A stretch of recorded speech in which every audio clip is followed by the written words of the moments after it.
Hello children, we are back and today we are continuing with the same chapter, chapter 7, Can You See the Pattern? So let's learn a new kind of puzzle that is called magic squares. Now look at this question everybody. Fill the given squares using all the numbers from 46 to 54. The first condition here is the numbers to be filled in each of these squares should be from 46 to 54 only, and they have told us about the rule that is required to be applied here on this puzzle, and it is the total of each line should be 150. That means each line here means the sleeping lines like this, or we can say the rows. The total of each row should be 150. The total of each column should be 150. And the total of each diagonal also should be 150. Now, how to solve this magic square? This is really very interesting. If you are good in addition and subtraction, you will be able to do it very quickly. Now, look for a row or a column which has got two clues or which has got two numbers. If I look at this third column, they have given us two clues here, and in this row also they have given us two clues. So we select any one out of these two. Suppose I have selected this one. The total of this column should be 150. Fine. The total of these two numbers is how much? If you add 49 plus 47, the total will be 96. You subtract 96 from 150 and you will get the number that should come here. So if we subtract 96 from 150, the number here will be 54. Now you can either select this row because it has got two clues, or you can select this row. So let's select this one. Now 52 plus 47 is how much beta? It is 99. And if I subtract 99 from 150, my answer will be 51. Now you either select this column or you select this row. Let's select this column only. 51 plus 46 is how much? It is 97. And if you subtract 97 from 150, it would be 53. Now, choices are yours. 49 plus 53 is how much beta? 49 plus 53 is 102. And if we subtract 102 from 150, my answer will be 48. Now just see, 46 plus 54 is how much? It's 100. And if I subtract 100 from 150, my answer will be 50. Now let's see whether we have filled all the numbers from 46 to 54 or not. 46, 47, 48, 49, 50, 51, 52, 53 and 54. And you check the sum of any of the columns or the rows or the diagonals, you will find that the sum is coming as 150. Clear everybody? That's it. So simple. But once you have a look, it appears to be quite tricky, but it's not tricky at all. It's very easy. You just need to be more attentive and cautious when you do this. Well children, let's learn how to solve this new puzzle, that is magic hexagon. Now what is a hexagon? Hexagon is a polygon having 6 sides. And what is a polygon? A polygon is a plane closed figure which is made with at least 3 line segments that do not cross each other. So our polygon is hexagon which has got 6 sides like this. 1, 2, 3, 4, 5 and 6. Fine. Now, along with this, they have told us each side has 2 circles and 1 box. Just observe this figure carefully. You will find that each side has got 2 circles and a box. 2 circles and a box. 2 circles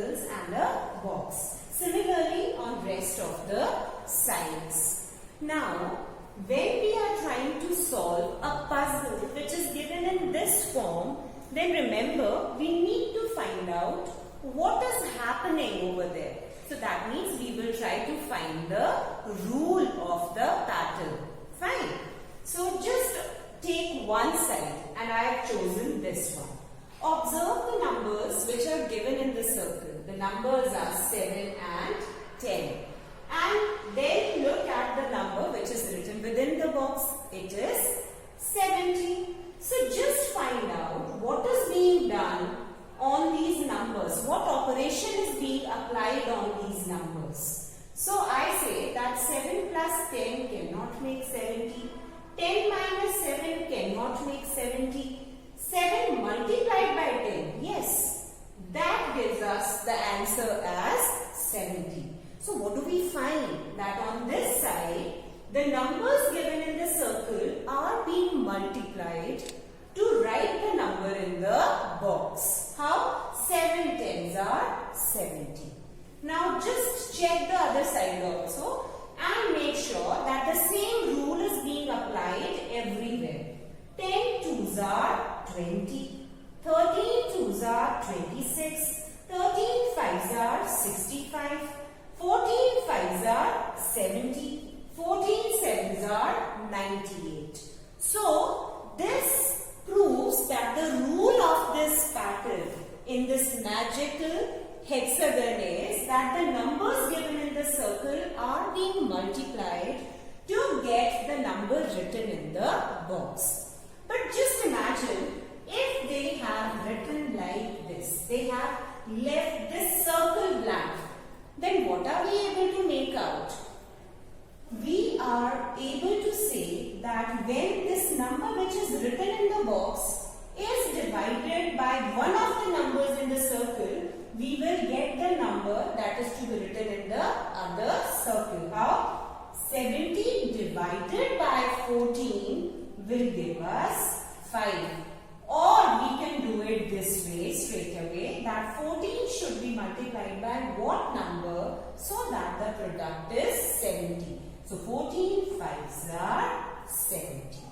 So this is how we solve the magic hexagon. How to solve this magic hexagon by applying the same rule in the example, which was applied in the example. Now, as you all know, the numbers given in the circle are multiplied and the product is written in the box. So we have both the numbers in the circle. So let's write their product here. 11 nines are 90. 11 sixes are 66. 17 sixes are 102. 17 sevens are 190. Now look on this side. We neither have the product nor we have got both the numbers. So we cannot write the answers from this side. We cannot find the numbers from this side.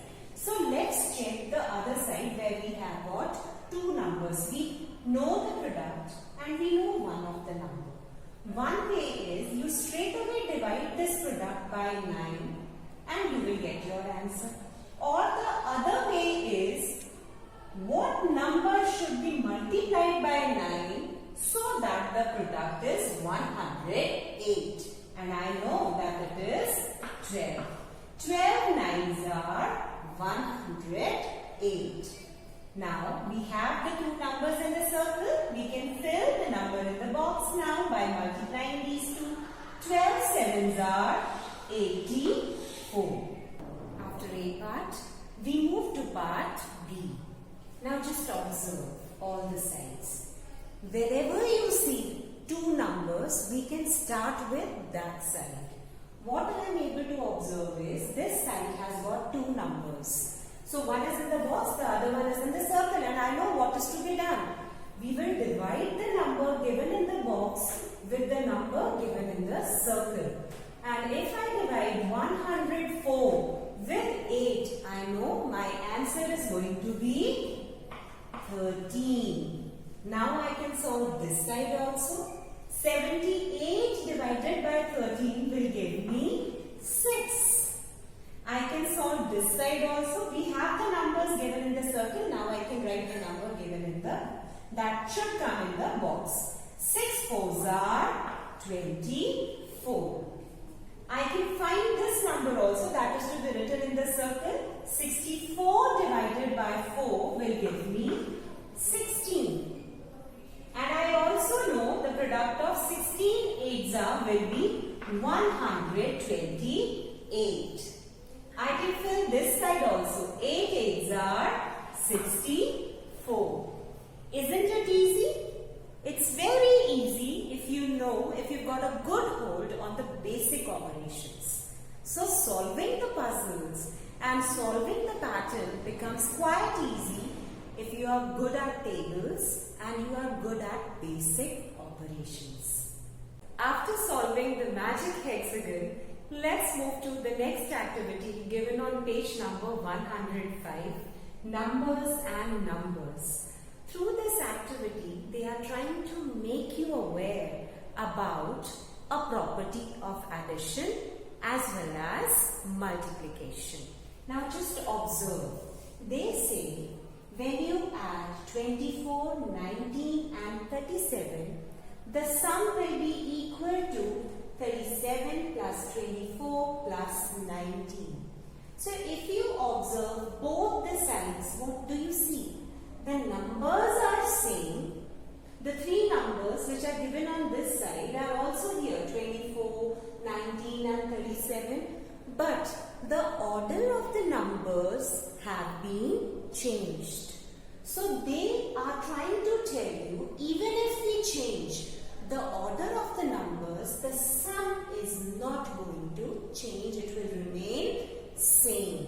So if you add 24 plus 19, the sum will be 43. 43 plus 37 will be equal to 80. So can I write 80 on this side? Now just add these three numbers and find the sum, whether we get the sum as 80 or not. 37 plus 24 is equal to 61.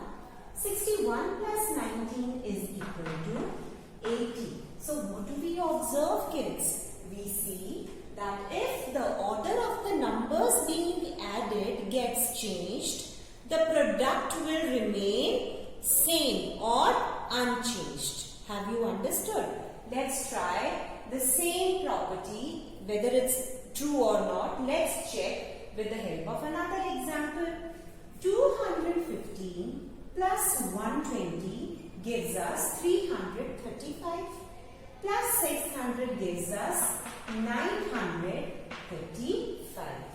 Now, just see the same numbers, the same three numbers are there, but the only difference is the sequence or the order of the numbers.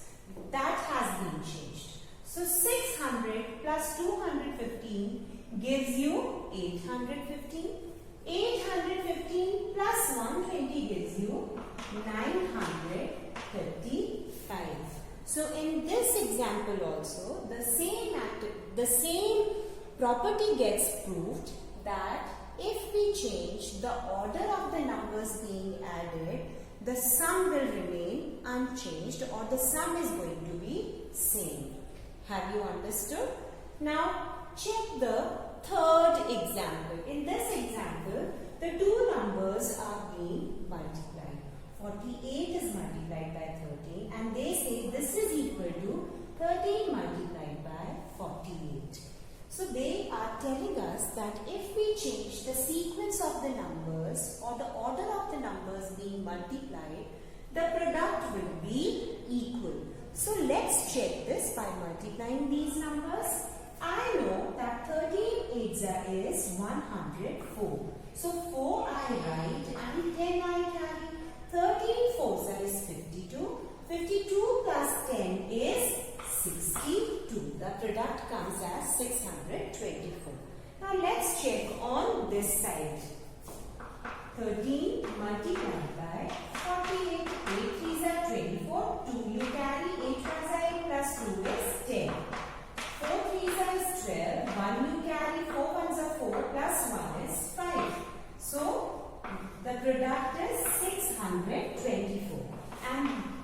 this side also the product was 624. So what do we conclude from this? We conclude that if the order of the numbers being multiplied gets changed, the product will remain same both ways. Let's solve the exercise which is based on the properties explained to you. Just observe 14 plus dash is equal to 34 plus 14 plus 20. So we know we have the three numbers with us. Now we just need to change the sequence, and they have already changed one. They have brought 14 at number 1. Now the rest of the numbers, the two numbers which are left are 24 and 20. So let's arrange them. 34 plus 20, or you can write 20 plus 34. The choice is yours. Now just see. Dash plus 42 plus dash is equal to 65 plus dash plus 80. These two numbers we have on this side, and we have got one number on this side. So we are sure we have the three numbers with us. Now we just need to change the order. 65 on this side is written at number 1. So let's take 65 at third position and bring this 80 in front. Now what number is left on this side? It's 42. So let's write 42. This is how we do it. Let's do the other one. We have got two numbers on this side and one different number on this side. We have the three numbers if we observe. Now we just need to change the order. Now the number which is missing on this side is 400. So let's write 400 here. Now 200 plus 300. 200 is already at the first position. So let's take 200 at the back and bring 300 in front. And this is how we do it. The last one. Now we need to make a pattern for ourselves with the choice of numbers we want to write. Now I have taken, let's say 109 plus 608 plus 405. Now I will simply change the order of these numbers. I bring the second number in front and take the first number at the position of second number.